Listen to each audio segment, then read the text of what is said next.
Can't wait to talk to my guest today, Greg Uglioni, who is from Switzerland, all the way halfway around the world, originally from Italy, right on the Swiss-Italian border.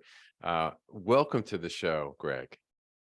Hi, Max. Thank you very much for your time and for the invitation. I am really enjoying the discussion. We had a really great pre-discussion, and I'm really looking forward to discuss with you about customer experience and about my passions, soccer, football, and really looking forward to it. And I hope that your audience will enjoy our discussion. Well, thank you so much, Greg. You are an awesome person. It's been a pleasure getting to know you and hear a little bit about your journey in your career. But let me start by asking you, how did you end up in the world of customer experience? Oh, this is not so a fancy story. That's a reality. As you mentioned at the beginning, I was working in a credit card company, and I did quite a lot of transformation projects. And then at one point in time, the CEO came to me and said, "We need your support in the customer service."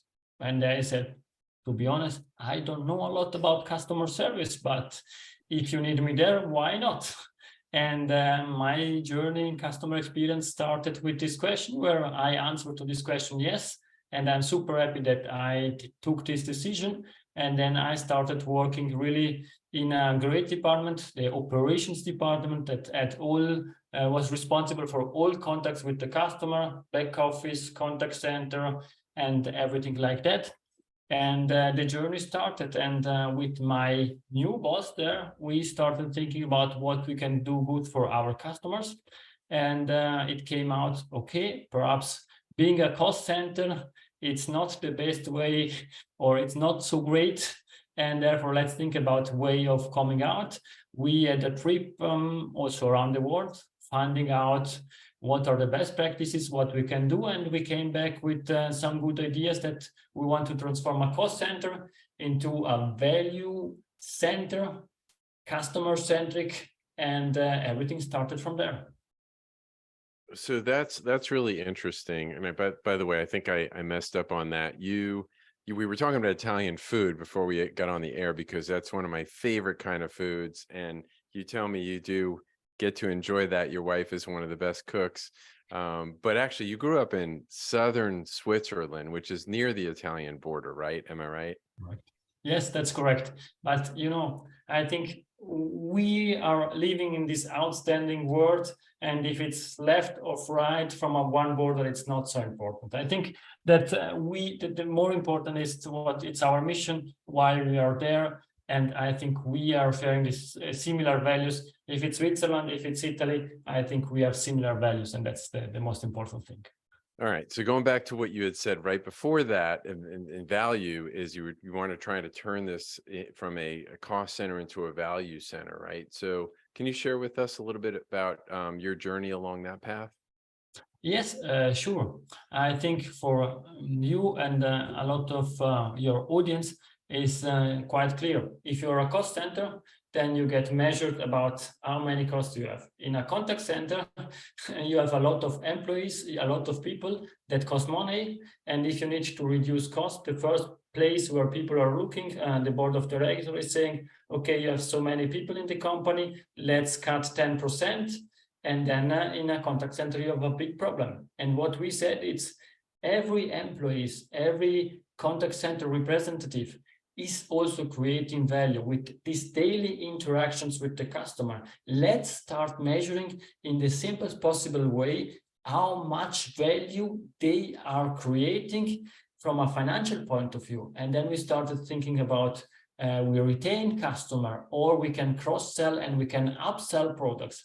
Perhaps the call takes a bit longer, but with a cross-sell and an upsell that we can really write down and say that's what was done by us, then you can start creating value. And if somebody come to you and say your costs are too high, you say yes, our costs are quite high, but this is the value that we are creating. And you start with completely different discussion. And my boss at that time did really a smart idea.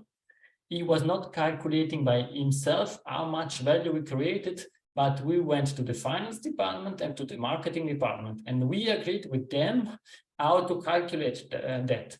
And therefore, it was extremely easy to have discussion with the CFO because he set the rules and he was involved from the beginning in creating this value center. And then when we said, okay, if you want to reduce people, it means we are going to generate less value. From a P&L point of view, we are going to lose so many customers, and so many customer means this amount of assets or something like that. And therefore, we tried to change the game and we tried to change the discussion. And around that, we created a customer-centric culture and all this nice stuff that we are always discussing in the customer experience community. Yeah. And that's a great story, and it makes a lot of sense. And one of the gems that I like to pull out for my audience, that when our guests say things that I think we need to just can't let them go by so quickly because they're really important points, is this idea of connecting with the finance department, right? Because ultimately, you know, they're counting the pennies and they want to make sure that whatever the organization's spending money on or investing in, they're getting a return on. So you brought in finance to put your heads together and understand how they would ultimately measure things, right? Yes, this is exactly what you are saying. I think this is one of the biggest learning that I had the pleasure to learn from the beginning. We need to speak the language of the other departments. We need really to take what for them it's important. For the CFO, I don't want to be unpolite, and I excuse myself with all the CFO listening to your podcast, but they don't care about NPS or other metrics, customer effort score. They care about financials. And therefore, we need to find ways to translate everything what we are doing in their language, is the finance language. And at the end, the CFO will never challenge the business case that was calculated by his team. And therefore, that was our idea. Let's calculate together. You set the standard, you decide what are the rules and all how to calculate that. But then we agree, and it's not the continuous discussion. Yes, but you calculated the business case, it's wrong. We would calculate it in a different way. And then you can create these synergies, and then you can really work and focus on helping customer instead of always fighting with the finance department, with the marketing department. But you create this team, this supportive team that helps you grow and grow in the right direction. Because at the end, what you can do in a contact center is interact with the customer. And if you spend a bit more time, then you can create value, emotionally connect with the customers, and then you start with a completely different relationship. And then customer will stay longer with you. They will spread the word of mouth. They will buy more from your wallet. And this is what we would like to do. Customer experience is not something fluffy about generic happy customer, but it's really focusing on getting new customer and retaining the existing one. And for us, was the big focus, not getting new customer, because that was the target of the marketing department, but to keeping them. Keep all the customer, for sure, looking at profitability and all this stuff, investing more time with the more profitable customers. But if you retain customer, then you can really grow. Yeah, I want to double click on what you just said, and in particular, this really what you said a little bit earlier, which was using the call center as a value center. And in particular, one of the words you used, you just mentioned share of wallet and retention and so forth. One of the things that that would be a flag for me, like an orange flag or a red flag, would be companies that when you call in about a service issue, they immediately try to upsell you, right? And so that would be a fear that I would have from a CX standpoint, where the salespeople and the CFO probably excited about that. Someone's called in. We have a captive audience here. So were there ways that you prevented from having the folks who called in for a service related issue feel like they were being sold to? No, that's I think also something extremely important that you were saying. you need to understand the customer. And if the customer is really unhappy and he had a lot of disruption, then it doesn't make sense to offer him an upgrade, a cross-sell, or a product update. Let him quiet, calm down, getting some good experience, and then trying to upsell. We were not driving everything to push upsell and cross-sell. And we had the first idea, let's say, of data science, getting the information about the customer, mixing all this information and understanding, does it make sense to offer a cross-sell and upsell, or let's do something different? Because if, for example, an employee didn't get this flag, you can upsell or cross-sell, but perhaps he got all the information. Let's double check if all the contact details are still correct. You know, financial services have a lot of rules and regulation to follow. And for example, one thing, it's always to have an updated home address. And then if you say, okay, this data science team said, okay, for this customer, you need to double check the address. You can only ask, are you still living at the same place? What's the weather in New York now? And then you can also relate with them, and you have this information that you need, but you find out a smart way to ask the question. And therefore, I fully agree with you. We were not doing outbound, calling out and trying to sell everything. The focus was, let's solve the issue. And when we solve the issues, then we can do something from there. I think that's, to really super simplify that, and the best customer service representative should have two qualifications. He needs to be competent to solve the customer issues, the inquiry, find solution, and needs to be empathetic with the customer, understanding him. And if we give this the opportunities to solve the customer issues and then to understand in which emotional status the customer is, then you can think about. And we were never pushing our employees to, you must sell, you need to sell, and so on. But our employees, this was one of their tasks, and we gave them the opportunity to think about and to improvise and say, okay, this is time to do that, or no, I am not going to do that. Yeah. So you took a very human approach to it. Yeah.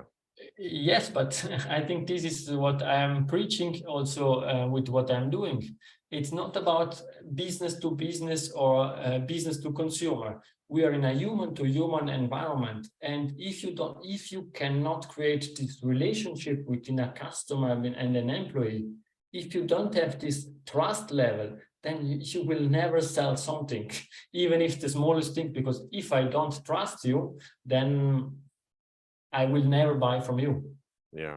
Yeah. Well said.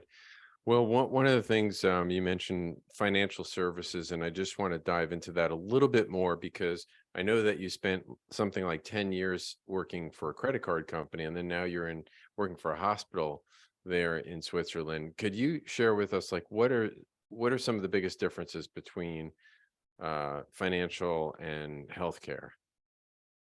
I think these are two different industries, but at the end, what I said, it's there are human beings behind that.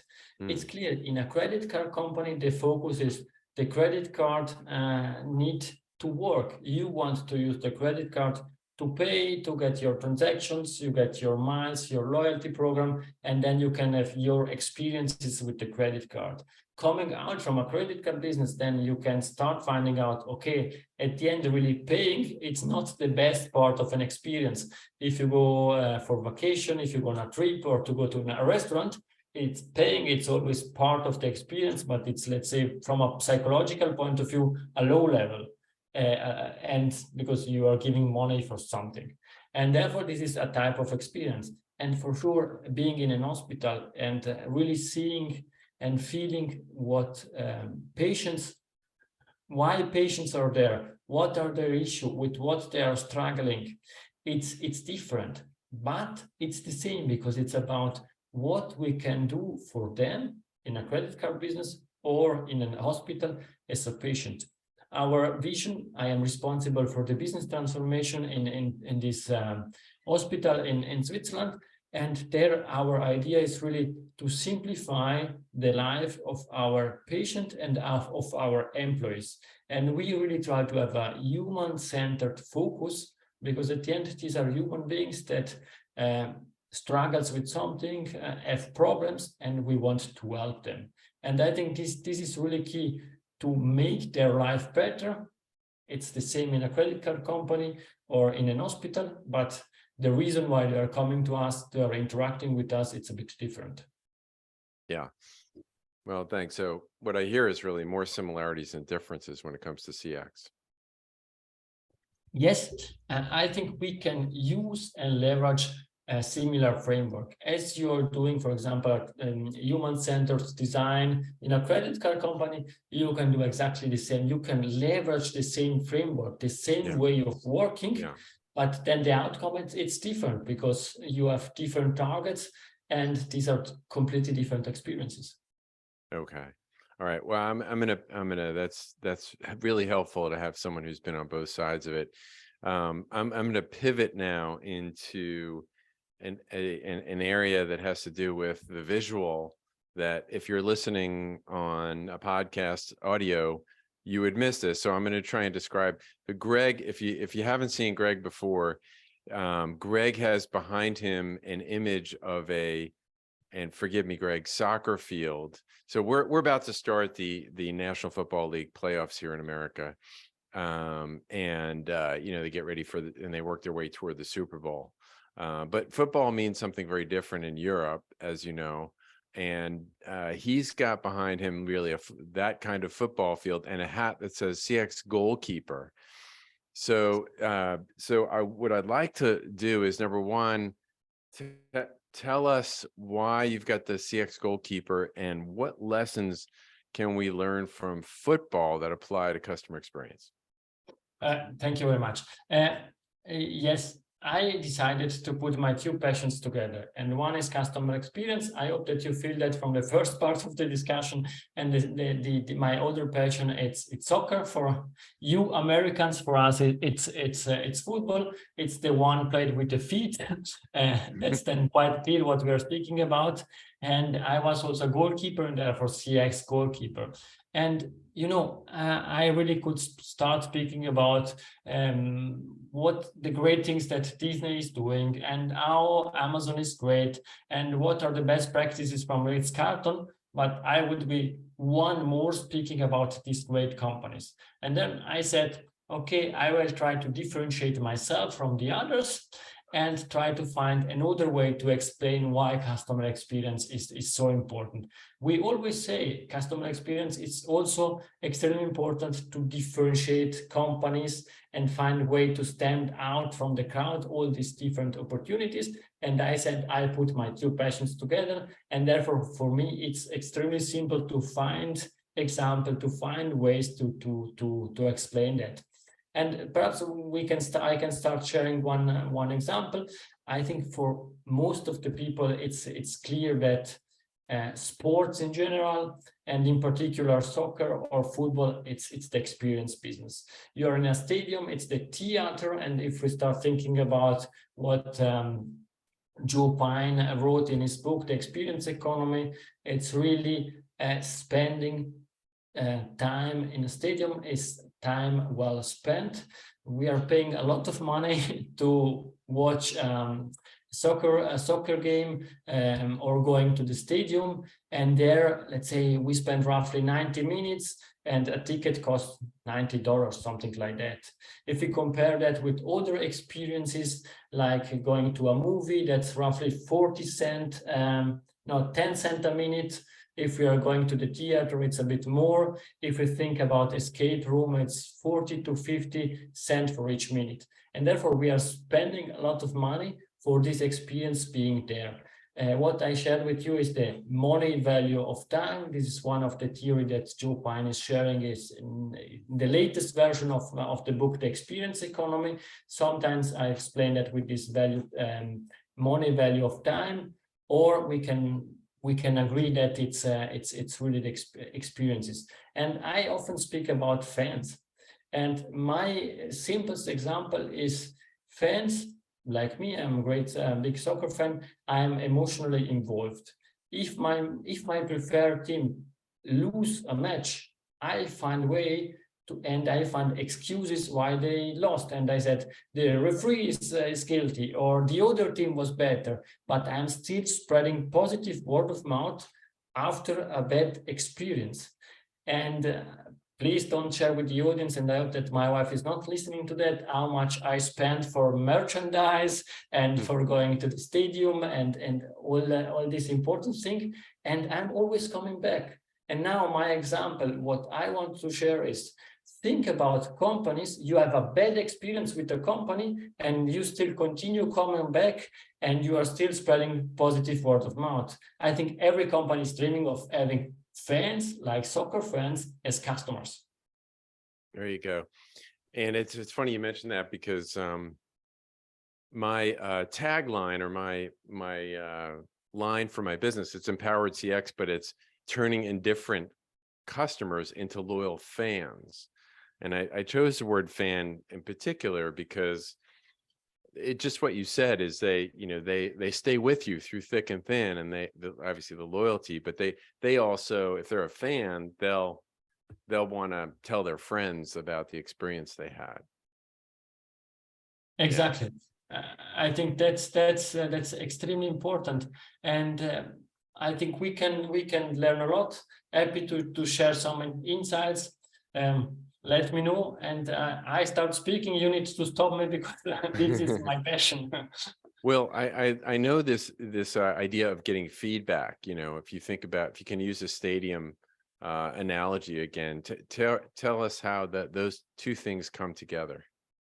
I think this is one great example, and I often try to link that with business challenge that we often face as CX professional and working in this field, and then coming back to soccer, that perhaps for the people that are not so passionate for this sport can understand and empathize with what I'm saying. But we often see and get feedback from our bosses coming back. Oh, I was to dinner and this guy told me about this tool. If we implement this tool, we can improve the NPS by 10 points or something like that.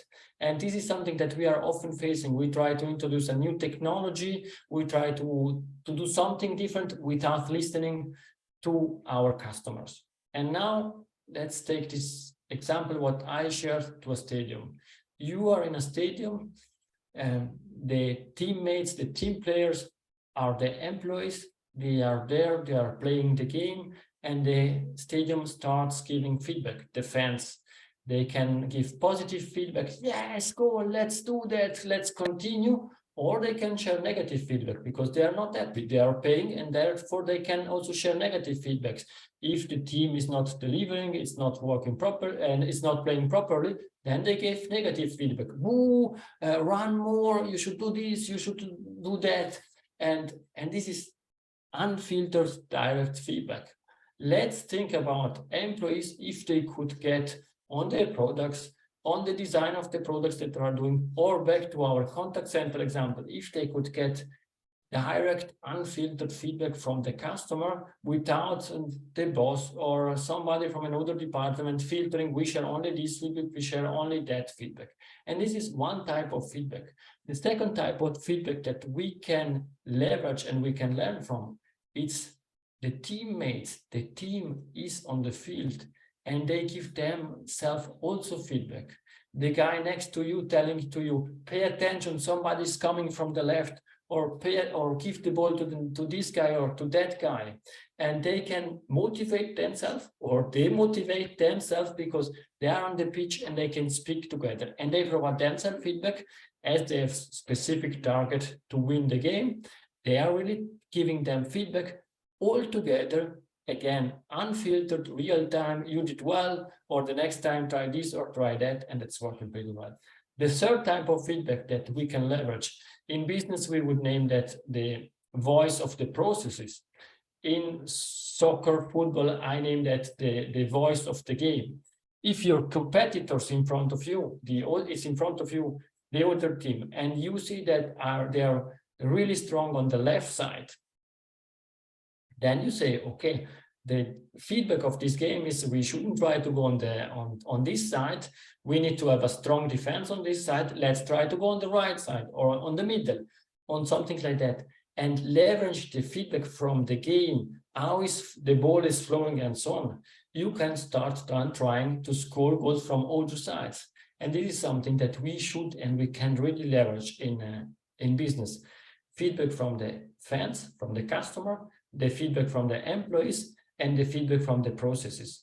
And if you start putting them together, I think you can really have a great mix of information to do the right thing for the customer, and then the net promoter score or whatever key performance KPI that you are measuring will improve by himself without the need of this guy that I mentioned at the beginning, going from a dinner and coming back with a specific technology, saying you should implement this or that, because then you have the real time feedback from the most important pieces in order to progress. Does it make sense?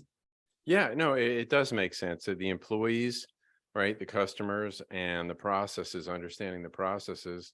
In the journey mapping model we use as a theatrical theme, you have, backstage and you have on-stage experience, and that the backstage is often, well, the employees and the processes, right?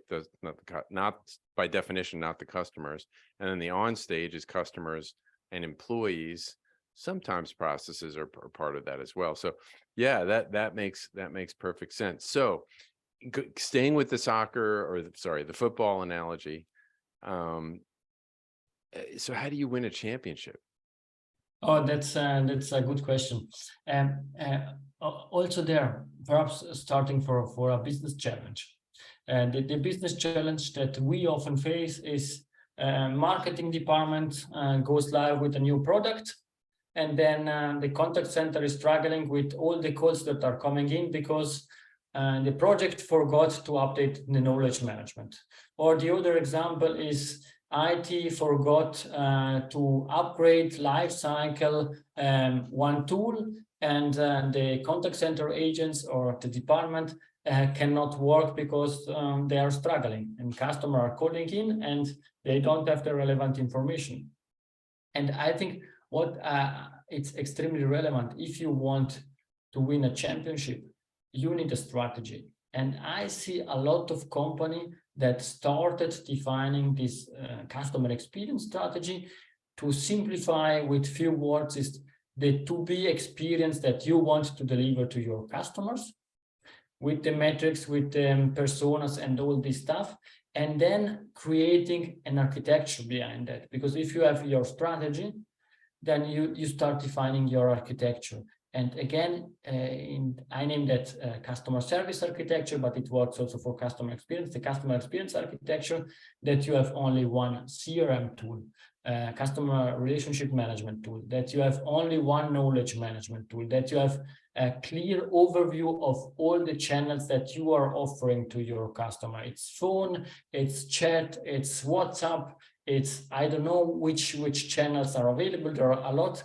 But you need to have this clarity that if you start doing something, you changing something, you know what are the implications on your complete landscape. If we speak from an IT point of view, all the system. If we speak from a business point of view, on your business capabilities. Because a customer contacting a company should have exactly the same experience, independent if he's calling to the phone, to writing a chat, writing an email, writing an old-fashioned letter or something like that. And having this overview, you know the to-be experience that you want to offer to the customer. And you have this, to use another name, this blueprint, how the experience is flowing through the different layers. The journeys, as you mentioned, the processes and the system that you have will help you really having a strategy and following a strategy. If you do like this, then you can start thinking about winning the championship. It's easy to win one match this Sunday, and then in 5 weeks again, and in the meantime you lose 3 because, for example, you started the game with 5 employees less because You forgot that some people were on vacation or something like that. And therefore, to win a championship, you need really a clear strategy, a clear focus on what you're doing and how you're doing that. And only in this way, offering amazing experiences like winning a championship need a clear strategy, a clear structure. Nice. Agree 100% is to, and maybe at times get some help from someone who's been down the road, before you, that's a little further down the road. Hey, I loved chatting with you, and I want to end with a question for you about maybe on a more personal note. Couple of things come to mind. So first thing is, if someone you are within a half an hour of Zurich. So what is the absolute best restaurant that they need to visit when they're in Zurich? Oh, that's I think I cannot say one restaurant. You know why? Because all the customers are different. You told me in the pre-discussion you would like to go to an Italian restaurant, and then I could suggest an Italian restaurant, but perhaps somebody else says, I like more, I want really to have a Swiss type of restaurant where I can eat this fromage and all this stuff. And therefore, please write me through LinkedIn or whatever you want, Okay. how you want to reach me, and I'm happy to share that with you. I think I need to learn a bit more about you before I say you need to go to this or that restaurant. Okay, so I know you like sushi. So what's a great sushi restaurant? There are several. It's Yoshi's. It's not the best, but it's really a good one when you can go there. And there are other mid of the town. Also, they're happy to share some different names if you like more some flavors or older flavors. Okay, sorry to throw that restaurant thing. I just thought that is one bucket list place for me, is Switzerland. I would love to go visit, and I just figured.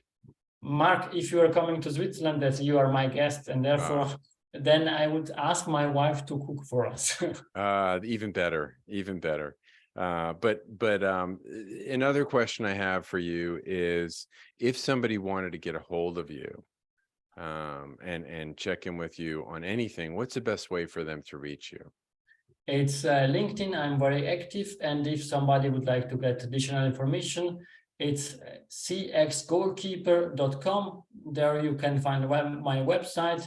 You will find all my contact details. Feel free to contact me, and happy to share everything that I know about customer experience. I think it's really important that we help others understanding what customer experience really is and what we can achieve with customer experience. Excellent. Well, Greg, thank you so much for being an ambassador for CX, for holding down the fort there in Europe for us, and for being an advocate of football and sharing that interesting analogy between football and we call it soccer, football and customer experience. That was really fascinating. Thanks so much for being a guest on the show. Mark, thank you very much. I say thank you to you for being a great host and for your outstanding podcast that you are creating. I know how difficult it is to grow, to start, but you are doing a great work. I wish you all the best. And also to the audience, thank you very much for this time together.